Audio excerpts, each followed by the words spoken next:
In the United States, the conversation around climate change has increasingly become polarized due to the politicalization of the subject at hand. The Green New Deal has represented this polarization increasingly so. Originally proposed in 2019 by Senator Markey and Representative Ocasio-Cortez, the Green New Deal is not a single bill or a piece of legislation, but rather a congressional resolution meant to lay out a plan for tackling climate change in the United States. It is a non-binding proposal intended to spark conversation and design a roadmap for various bill proposals aspiring to become law in their efforts of targeting climate change. Much like the EU Green Deal, the Green New Deal is a whole-of-society approach in tackling the climate change crisis. There are two big ideas when it comes to the Green New Deal.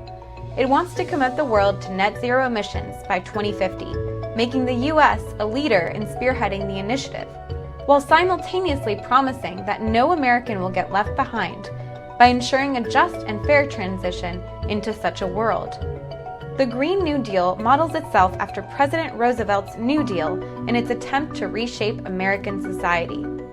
In a bill presented by Representative Ocasio-Cortez and Senator Markey, they presented the idea of building a civilian climate corps, claiming that this would put over 1.5 million Americans to work, simultaneously addressing climate change and unemployment. This is modeled after the Civilian Conservation Corps, created in the Great Depression under the umbrella of the New Deal initiatives and providing employment at a critical time in our history.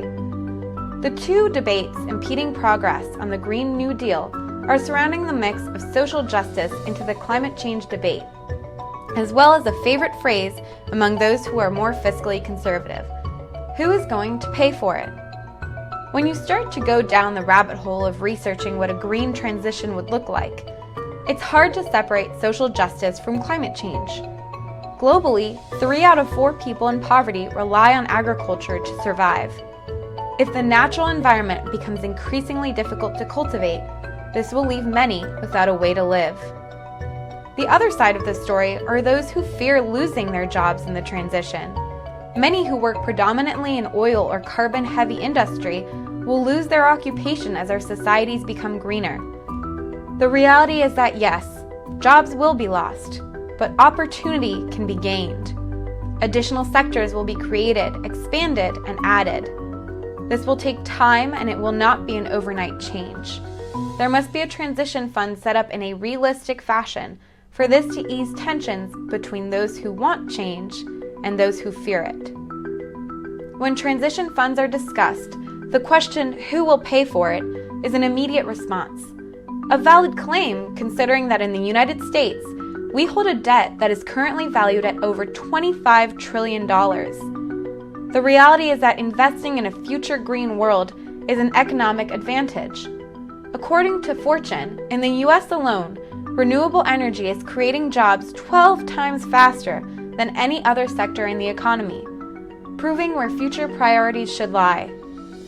Investing in this sector will promise a return in investment, in our pockets and in our backyards. Many argue that legislation is slow to change in the United States. With the executive having less power than their European counterparts, this leads to more deliberation and debate before a bill can become a law. Yet the conversations have been placed at the top of the agenda. In an executive order in January of this year, President Biden demonstrated an early ambition for things like a climate corps. And while it is less ambitious in scope than the one proposed by Senator Markey and Representative Ocasio-Cortez, it still provides a framework to move forward with. Issues such as carbon pricing have also been slow to change, but U.S. Trade Representative Tai has started to discuss the potential in this sector, making the EU, with their proposed carbon adjustment mechanism, very happy. While the U.S. is still further behind the EU in terms of legislation regarding the Green New Deal, progress on the subject of climate change is increasingly visible. Combating such a feat is truly an international effort, and one where the EU has been leading the charge, with the U.S. following suit, learning from the EU in the process of this whole of society change.